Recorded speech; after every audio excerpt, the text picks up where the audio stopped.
Mariage et l'assurance vie, quel est vraiment le lien? Quel est vraiment le lien?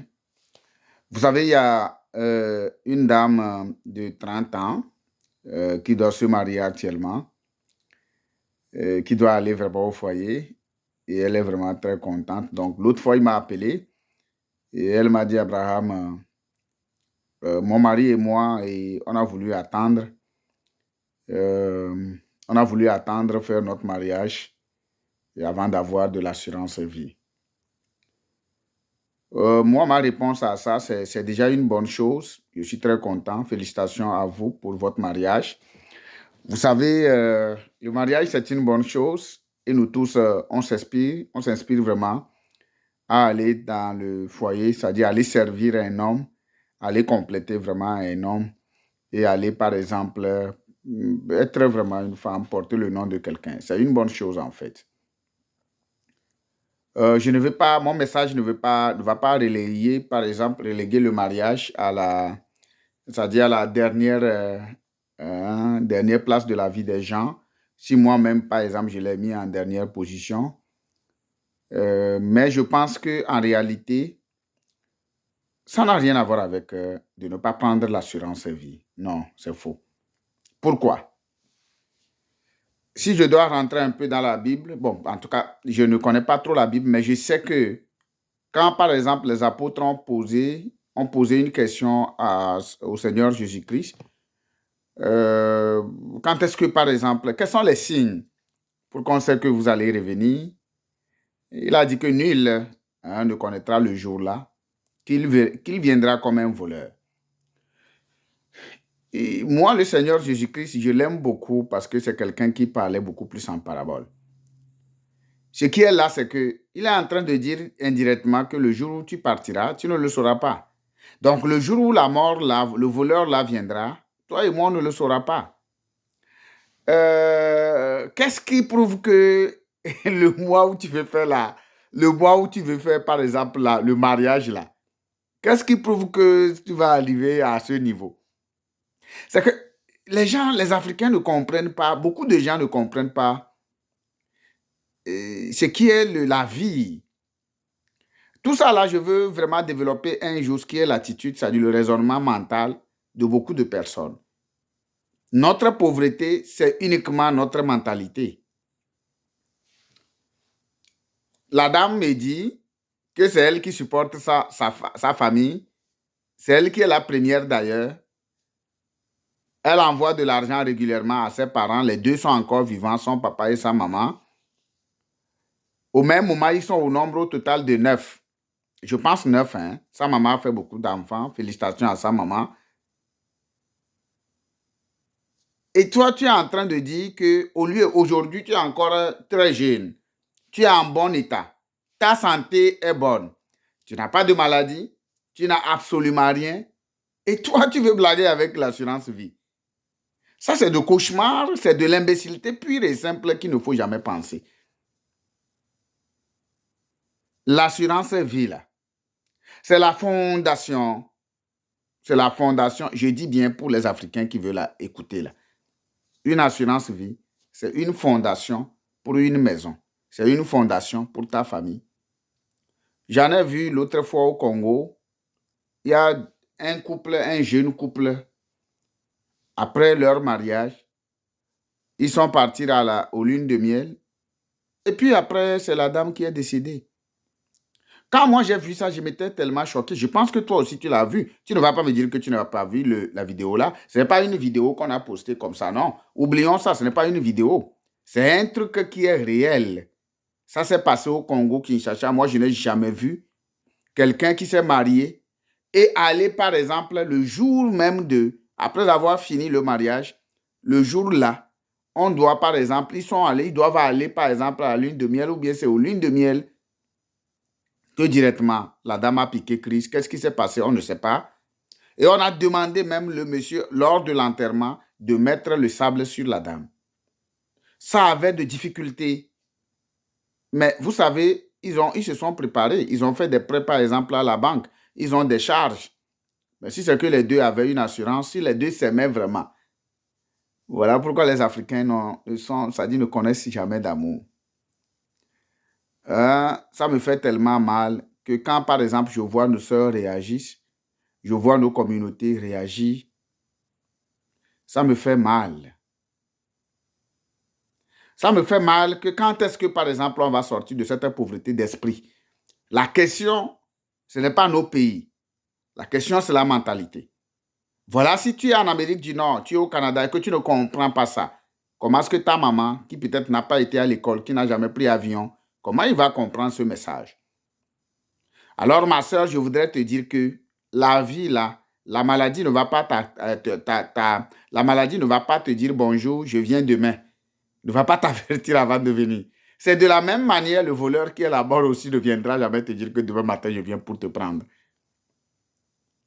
Nous, là, on est déjà tombé dans la mort. C'est-à-dire, on est déjà tombé, c'est qu'on est tellement tout prêt mentalement. Parce qu'un chrétien doit être prêt. Voilà pourquoi 90% des Africains qui vont à l'église sont des menteurs. C'est des faux, c'est des vrais païens. J'ai dit, hein, je vais développer dans les jours à venir, démontrer aux gens comment est-ce que beaucoup d'Africains ne connaissent pas Dieu. C'est des vrais païens. Vous êtes des vrais païens. Voilà pourquoi on va demeurer, je dis bien, on va demeurer pauvre, pauvre, pauvre, pauvre. Parce qu'on est des vrais païens. Et on va demeurer pauvre, pauvre, pauvre, pauvre jusqu'à notre vie. Et notre génération, même, parce qu'ils ne comprennent pas. Je dis, hein, si toi, parent, tu ne comprends pas comment ton enfant qui te voit, l'enfant ne copie que ses parents. L'enfant n'est que le reflet direct d'eux. Alors, si je parle comme ça et que je voudrais vraiment l'amener vers la parole de Dieu, est-ce que nous, on ressemble vraiment à Dieu? Je ne sais pas pourquoi Dieu même dit qu'il nous a fait à son image. Quel est ce problème-là? Est-ce qu'on reflète vraiment l'image de Dieu? Dieu est un homme pauvre. Les Africains sont pauvres, pauvres, pauvres, pauvres, ici. Toi, tu veux aller au mariage et que tu me demandes, Abraham, moi, je te donne 700 000. Qui va t'amener jusqu'à 100 ans? Paye-moi sur 20 ans seulement. Et madame, tu ne peux pas sauvegarder ça. Qu'est-ce qui prouve que le mariage que tu es en train de préparer, tu es en train de travailler fort pour dire que... Est-ce que qui te presse? Qui te presse? C'est-à-dire, dis-moi, qui te presse? Et que tu ne dors pas et tu vas laisser ta maman. Qu'est-ce qui prouve que demain, quand tu vas mourir, tu vas finir ce mariage et quand la mort va te prendre, ta maman va continuer toujours pas à souffrir. Mais moi, je sauvegarde mes parents d'abord. Voilà pourquoi je suis Abraham, Kofi et Akobi. Je n'ai jamais pensé construire au Togo pour l'instant. Moi, je n'ai pas de maison au Togo. Je sais que beaucoup de Togolais ont beaucoup de maisons. Ça fait leur problème. Bon, tu sais, chacun a sa vision. Moi, je veux protéger d'abord ma base. Ma base, là, c'est de diminuer. C'est d'être comme un lion qui est contre les charges, qui est contre les besoins. Alors, la maison, je dors quelque part tranquillement. Si je vais au Togo, je peux trouver. Je peux aller dormir chez ma maman au village, ce n'est pas un problème. Moi, je m'en fous de... Non. Mais hier, j'ai pensé à ça. C'est vrai que je suis en retard. Mais c'est normal. C'est que j'ai pensé, la famille a commencé par t'insulter. On dit, tu es au Canada, ça fait 6 ans. Tu n'as même pas construit dans ton pays. Quand tu reviens, c'est l'hôtel qui te prend encore. Et c'est pas facile l'environnement. Mais il faut qu'on combatte cet esprit pauvre d'environnement qui se lie au Togo. Voilà pourquoi tous les Togolais sont des païens et les gens n'ont aucune vision. La vision qu'ils ont, c'est de construire, mourir et puis la maison reste là-bas. Nous devons consolider la base. Nous devons consolider la fondation. Nous devons vraiment avoir une très bonne fondation. La fondation doit être solide. Je dis bien, la fondation doit être tellement solide. Alors, pour te répondre à ta question, madame, tu dois prendre une assurance vie. L'assurance vie, là, d'ailleurs, quand tu as fait un enfant, tu vas aller faire un enfant bientôt, le conseil que je te donne, tu prends ton assurance. Si ton mari que tu vas aller épouser, après 3 ou 4 mois, je ne sais pas quand est-ce que vous allez faire votre mariage, et qu'il refuse de prendre l'assurance, il faut savoir que quand vous allez faire aussi le mariage, le monsieur, l'imbécile ne va jamais prendre l'assurance. Parce que c'est là, il va voir, oh, Est-ce que ça, là, vraiment, ma femme, là, n'a pas l'idée de me tuer? C'est comme j'ai rencontré un monsieur la fois passée qui me disait, Abraham, est-ce que si ma femme comprenait que, est-ce que ma femme ne peut pas me tuer? Pourquoi les hommes africains pensent mal des femmes? Pourquoi les hommes africains sont là et pensent mal des femmes? Comment la femme va te tuer? Il va te tuer comment? La femme va te tuer pour l'argent? Est-ce que la femme est Dieu? Nous sommes dans un pays, même au Togo, la femme ne va pas te tuer. Nous, on avait eu beaucoup de problèmes dans la vie. Mais la femme n'a jamais cherché à nous tuer. Même des fois, si elle prend même couteau, c'est elle qui sait pourquoi elle a pris couteau, mais elle ne va jamais te tuer. La femme aime plus que l'homme, hein, vous voyez. Les hommes, vraiment... En tout cas, moi, je ne suis pas là pour développer ce sujet. Mais madame, moi, la réponse que je voudrais te donner, c'est que tu dois prendre l'assurance avant d'aller au foyer.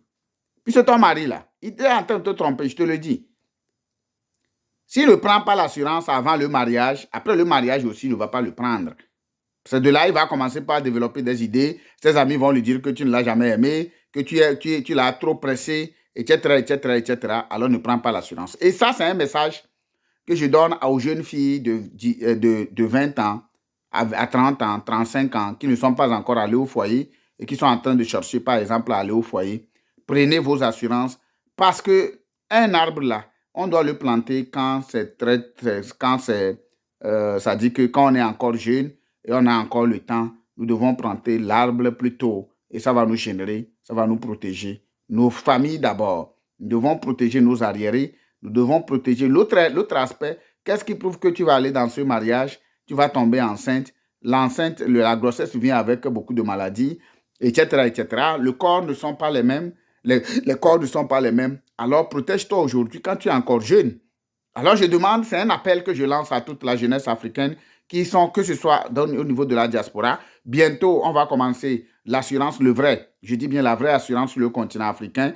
Dans le mois de février, on serait là. Alors, je demande à beaucoup de gens de repenser à leur vie. Ne prends pas tout ton argent pour pouvoir jeter dans les boissons, jeter, envoyer seulement aux parents et ne rien faire. Non. Au moins, tu sais qu'au moins, tu as un 500 000, et tu as 1 million, tu as 700 000 virtuellement. Je m'appelle Kofi Abraham Akpobi, conseiller en sécurité financière. Je suis basé, je travaille au Québec et presque dans toutes les provinces du Canada, notamment Ontario, Alberta, Saskatchewan et Nouveau-Brunswick. Si tu es francophone et que tu es là, ça fait longtemps que tu es là et que tu veux vraiment comprendre ces aspects de l'assurance, tu peux toutefois me contacter. Je suis là pour tout le monde. Merci beaucoup et on se donne des nouvelles. Bon dimanche alors.